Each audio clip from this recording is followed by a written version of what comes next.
Պարոն Օրբելյան, 3 ծրարների ուսաթափանցելիության վերաբերյալ քննությունը ըստ էության ընթացավ արդարադատության նախարարը եւ ՔՊԻ ներկայացուցիչը տարագուսում էր, թե ընդհանրապես սա ինչի համար է տեղ ունենում, որովհետեւ ասում էր, թե ով պիտի գնա եւ օրինակ կանգնի, պահի լույսի տակ, տեսնի, թե ով ում է քվեարկել, ըստ էության Շատ պարզ է, բոլոր ունկնդիրները կարող են ուղղակի նայել ինտերնետում ինչ է կատարվել, այդ ժամանակ ես բերել էին հասկանալով հանդերձ, որ կարող է նման բան անեն, բերել էին ընդամենը մուգ ծրարները, որպեսզի պատկերացնեք ոնց է ծրարի ներսի կողմում կա օրնամենտ, բանա, սև ներկով բանա նկարած, որովհետև ինքը ծրար թափանցիկ է, այդ սև բանը ոնց որ պետքա չթողնի, որ թափանցի, ծրարներ կան, որոնք մաքուր թափանցիկ էին, այսինքն ու մի հատ չէ, ընդ որում լույսի դիմաց չէ, կարող է մոտեցել լինի այս մեկ վայրկյան, նկարները եթե մենք նայենք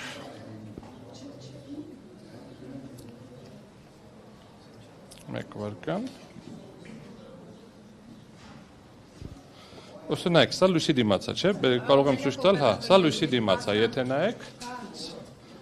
սա լույսի դիմաց է, այսինքն լույսի դիմաց շատ հստակ երևում է ինչ որ մեկը 19-ին է քվեարկել։ Նայեցինք բոլորը։ Սա, եթե ուշադիր նայենք, հետևը լույս չկա, մոտ հեռավորությունից նայեք։ Սա փոքր մասն այն նկարների, որոնք ինտերնետում կան։ Սա նույն լույս չկա, սա ուղղակիորեն պահված է, եթե նայեք, տակը անձնագիրն է դրված, եթե ուշադիր նայենք, որ համարն է քվեարկել։ Հա? 3, ակնհայտ երևում է։ Այսինքն ակնհայտորեն սա առաջացնում է լուրջ խնդիր, իսկ անհրաժեշտ էլ չէր, որ բոլորի մոտ տեսնեին։ Եթե մարդիկ, ովքեր պետք է գնան քվեարկության, չեն իմանում, իրանց տեղամասում թափանցիկ կա լինելու թե ոչ։ Ինքնին արդեն խնդիր է առաջանում։ Այս տեղեկատվությունը արդեն իսկ ընտրության օրն է եղել տարածված, թե ով է տարածել, թե մարդիկ նկատել են, տարածել են, թե ասենք այն ուժերը, ովքեր ԿՊ-ն տվյալ դեպքում, ովքեր ցանկացել են ինչ-որ ձևով վերահսկելի քվեարկություն ունենան, տարածել են, ակնհայտ է, որ քվեարկության ժամանակ մի շարք տեղամասերում ուղղակիորեն անձեն աչքով տեսնում ենք։ Այն ծրարները, որը ես բերեցի, մենք նայեցինք, դրանք մուգ էին, բայց նույնիսկ մուգի մեջից առնվազն 9 ծրար ոչ թե լույսին ընդառաջ նայելու դեպքում, այլ ցերեկային լույսի տակ տեսանելի է լինելու, որովհետև լյումինեսցենտ լույսի դեպքում որոշակիորեն այդ հատվածը չէր անցնում, բայց հենց որ մտնում ենք ցերեկային, ուղիղ արևի դիմաց չէ, էլի, այսինքն բավարար լուսավորություն լինի ուղղակի, ինքը արդեն տեսանելի է դառնում, որովհետև լույսը ծրարի մեջով ակնհայտորեն հանգիստ թափանցում է եւ դուրս եւ ներս, խնդիրը ընդամենը որ սպեկտրի լույս է։ Պարոն Օրբելյան, հիմա Տեսեք, եթե ԲՀԿ-ի մասով այս դիմումը ընդունվի, տվյալ ընտրատեղամասերում տեղի է ունենալու վերաքվեարկություն Եթե եղավ մեր ոնց որ երկու պահանջ ունենք, մեկով ասել ենք անվավեր ճանաչեք անվավեր, այդ ժամանակ ամբողջ Հայաստանում լինելու է վերաքվեարկություն։ Եթե ամբողջ Հայաստանում վերաքվեարկություն չեղավ, պետք է լինի ըստ էության մանդատների բաշխման նոր կարգ։ Մանդատների բաշխման նոր կարգով Սահմանադրական դատարանը որոշելու է, որ ԲՀԿ-ն քանի որ հաղթահարել է ՇՄ, ապա նա կստանա համապատասխան քանակով մանդատներ, տոկոսների Չէ, պատիվ ունեմ այլեր, պատիվ ունեմ սահմանադրությամբ ուժով երրորդ անցնում էր, այստեղ ուղղակի կհամարի, որ կստանա 5 եւ մնացած ոնց որ 3 մանդատ պակասում էր բանից ԿՊ-ից 1 մանդատ, եթե չեմ սխալվում, ուժեղ Հայաստանից։ Կարող է սխալվում, կարող է Հայաստան դաշինքից, բայց կար թվերի մեջ այսքան հաշվարկ։ Տեսականորեն, քանի որ ինչպես նշեցի, այսօր դվածը մանրակրկիտ նկարագրված չի, որովհետև կրկնում եմ, մենք նոր ենք սովորում պարլամենտական երկրում ապրել, հենց անընդհատ քննադատում ենք, բայց բովանդակությունը միջև վերջ պետք է նաև հասկանանք միջև քննադատել։ Ըստ էության ունենք հետեւյալ պատկերը, որ ես մի քանի անգամ բարձրաձայնել եմ, խնդիրը գավաթի մասին չենք ասում տվեք մեզ վարչապետի աթոռը, բայց ոնց որ բոլորի մոտ ընտրությունները մենակ վարչապետ նախագահ այդ դաշտում են տեսնում, ոչ 5 մանդատը հնարավորություն է տալիս ԲՀԿ-ի պատգամավորներին, այդ 58500 քաղաքացիներին, ովքեր վստահել եւ տվել են քվեն, նրանց ձայնը լսելի դարձնել Հայաստանի քաղաքական դաշտում։ Հիմա որ հարցին ոնց կքվեարկեն, ինչ կանեն, մենք միշտ այնց ամենասուր հարցերն ենք նայում, բայց տնտեսական քաղաքականություն, սոցիալական քաղաքականություն, մշակութային քաղաքականություն, կրթության հետ կապված հարցեր, բյուջեի ծախսման ուղղություններ, այսինքն միլիոն հատ հարց կա, որում պատգամավորները ներկայացնում են իրենց ընտրողներին, մենք միշտ ցենց կենտրոնանում ենք, ասենք սահմանադրությունը կփոխեն թե չէ։ Դա շատ կարևոր հարց է, բայց դա մեր ամենօրյա կյանքի վրա ավելի քիչ ազդեցություն է ունենում առնվազն կարճաժամկետ, երկարաժամկետական հետևոր ունենում է տեսնում ենք, բայց կարճաժամկետ ավելի մեծ ազդեցություն է ունենում է մնացած բոլոր հարցերի բարձրաձայնումը։ Պատգամավորները նաև ունեն հարցապնդումների հնարավորություն, հարց ու պատասխանի մասնակցելու, խնդրի վրա բարձրաձայնելու, այսինքն փոքրամասնության ֆրակցիա լինելը նույնպես իշխանության մասնակից է դառնում, իշխանության լայն իմաստով, ժողովրդի իշխանության իրացման ձև է։ Անավելին չգիտեք ինչ է ուզում հասնել։ Եթե օրինակ վերաքվեարկություն տեղի ունեցավ, երաշխիքը որտեղ է, որ այս կենտրոնական ընտրական հանձնաժողովը երբ կա, օրինակ արդար ազատ թափանցիկ։ Նայեք, խնդիրը հետևյալի մեջ է, մենք բոլորս տեսանք, որ կենտրոնական ընտրական հանձնաժողովի տարբեր անդամներ մի քիչ տարբեր մոտեցումներով, ոմանք մի քիչ ավելի պարզ հասկանալով, բացատրելով, ոմանք մի քիչ ավելի անհասկանալի եւ բարդ ներկայացնում էին, խնդիրը հետեւյալի մեջ է։ Ի սկզբանե պետք է վերաքվեարկություն նշանակվեր, եթե գտնում էին, որ տեղի է ունեցել խախտում, որովհետեւ այդ տարածքների անվավեր ճանաչելը ԲՀԿ-ին դուրս էր հանում մանդատ ստանալու հնարավորությունից։ Եվ նոր քվեարկության ժամանակ կարող է ԲՀԿ-ն ձայն չստանալ։ Կարող է չհավաքել այն ձայները, որը հավաքել էր, եւ չանցներ։ Կարող է ստանալ ավելի շատ ձայն։ Եվ այլն, բայց մենք այստեղ ինչ որ տենց բարդ մեխանիզմով, ընդ որում ուզում եմ ուշադրություն հրավիրեմ, այդ հարցը բարձրաձայնել ենք, այն որ կենտրոնական ընտրական հանձնաժողովի կայքում հրապարակվել է, դա ԿՀ որոշումը չի։ Դա Վահագն Հովակիմյանի կամ ինչ որ մեկը իրան հուշել է, կարծիքն է, որովհետև ես համոզված չեմ, որ ինքն է գրել, բայց ամեն դեպքում ինչ որ մեկը ասել է, քո անունից հրապարակի։ Դա ընդհանրապես ինչ որ կարծիք է մի անդամի, որի հրապարակումը ընդհանրապես ես չեմ համարում իրավաչափ,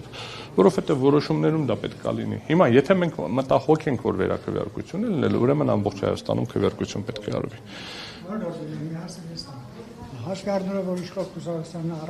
առաջնորդը հայտարարել է, որ օրգանիկ ձայների մասին քվեարկության հայտարարել է, որ քվեարկությունը անցել է բացարձակ խախտումներով, նկատի ունենալով ընդդիմության վաստակած ձայները, ձեր կարծիքով արդյոք չպիտի հիմա պատասխանող կողմը ինքը նույնպես պնդի, որպեսզի լինի վերաքվեարկություն։ Դե հարցը բարձրացրել են մի շարք մասնակիցներ, առնվազն հանուն Հանրապետության եւ դու կուսակցությունների դեմոկրատիա, օրինականություն եւ կարգապահություն կուսակցությունների ներկայացուցիչները բարձրացրել են այդ խնդիրը։ Ես չեմ կիսում այդ միտքը սկսեմ դրանից, ես ինքս քվեարկել եմ օպոզիցիոն կուսակցություններից մեկի հաշվին, իր նշած եւ ոչ ընտրակաշառքի, ոչ ինչ որ բանի եւ իմ շրջապատում բավականին մեծ քանակությամբ մարդիկ քվեարկել են այս կամ այն օպոզիցիոն կուսակցության օգտին, ու առնվազն հրապարակային ասում են, որ աջակցում են այդ կուսակցություններին։ Հիմա նրանցից ոչ մեկը ընտրակաշառքային, ոչ ֆինանսական, ոչ ուղղակի, ոչ անուղղակի, ոչ մի առնչություն չունի։ Հետևաբար դա ուղղակի վիրավորանք է Հայաստանի Հանրապետության քաղաքացիների հանդեպ, բայց դե իրենց մոտ ոնց որ դա բացառիկ դեպք չի, պարբերաբար դա տեղի ունենում։ Մինչև էլ անվանել էին բոլորին շնշան գալ, մինչև էլ ինչ որ ուրիշ բաներով։ Հիմա խնդիրը մի քիչ այլ դաշտում է։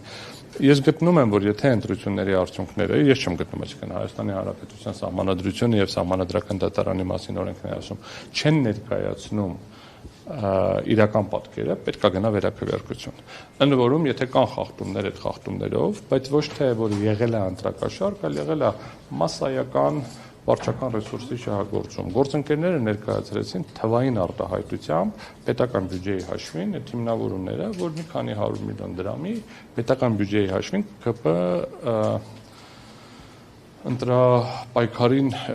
ընտրարշավ են իրականացրել, այսինքն ինչ որ կազմակերպություն, ով ԿՊ-ի համար է միջոցառում անում եւ արել է պետական բյուջեի համար միջոցառում, լրիվ անհամարժեք ֆինանսական փոխհատուցումներ են ստանում պետական բյուջեն էապես թանկ ԿՊ-ի համար էապես ցածր, այսինքն այստեղ ակնհայտորեն կոռուպցիոն, ընդ որում ոչ միայն ընտրակաշառքի, այլ դասական կոռուպցիոն կաշառակերության Երևանի այդ շատ են սիրում, այդ ատկատ, այդ գլդոր, ինչ որ տենց, այդ շատ դասական օրինակներ են դրա։ Ես քեզ տամ այս պետական տենդերը, մի քիչ թանկով կտանք, դու արինց համար կանես մի քիչ էժանով։ Սա պետք է ուսումնասիրության առարկա դառնար արդեն իսկ։ Կենտրոնական ընտրական հանձնաժողովը ես ենթադրում եմ տեսել է, որ հայփոստում աշխատավարձերը բարձրացրել են, որոշել է ինչ նամակագրություն ստանում է, պետք է ուղղորդի։ Ինքը որոշել է, որ ինքը հայփոստի գրասենյակ է, այլ ոչ թե կենտրոնական ընտրական հանձնաժողով։ Ինքը պետք է որոշումներ կայացնել։ Սա շատ ֆունդամենտալ խնդիր է, ընդ որում որոշումները սահմանադրության այդ ամենաֆունդամենտալ կետին է վերաբերում։ Բոլորը սիրում են խոսել, որ իշխանությունը պատկանում է ժողովրդին, գորգորան, գնան, Ինչ ասեմ, դոշ ծեծեն, ինչ ասեմ, բայց հենց որ գալիս է այն պահը, որ պետք է այդ իշխանության, ժողովրդի իշխանությունը մի քիչ պահպանենք, չէ։ Այսինքն նույն ԿՊ-ն պետք է որ խոսում էր, որ պետք է երրորդ անձը, այսինքն ԿՊ-ին որ խոսում էր, պետք է ասել չէ, բայց ճիշտ կլինի, որ ԲՀԿ-ն անցնի, որպեսզի մենք ունենանք ավելի ներկայացուցչական պարլամենտ, որպեսզի այդ 58500 քաղաքացիներ, ովքեր քվեարկել են, ելեմ ուզում ուշադրություն հրավիրեմ։ Ոչ մեկը չի ասում, որ այդ ձայները ինչ որ ձևով կոնկրետ ընտրատեղամասերում ազդված են։ Նման պնդում գործի նյութերում չկա։ Այդ ընդհանուր ձևակերպումներ կա, որը կոռուպցիոն մեղադրանքներ են, ընդ որում դրանց մեծ մասն էլ հետո չեն հաստատվելու, բավականին մեծ քանակությամբ մարդիկ ուղղակի հրավիրվել են քննչական մարմիններ, հետո ասել են, շփոթվել ենք, դες չպիտի կանչենք, այսինքն խոչընդոտել եւ խաթարել են աշխատանքը այդ ամբողջ process-ի, ստեղծելով ձևակերպում։ Գործընկերները ներկայացրեցին հետազոտություն, որ այդ պնդումները այդ ընտրակաշառքի եւ այլի մասին ազդել է բացասաբար։ Այսինքն մենք տեսնում ենք այս ամբողջ գործընթացը եւ ես վերադառնալով ձեր հարցին, այո, եթե գտնում են, որ այդպես է, պիտի պնդեին։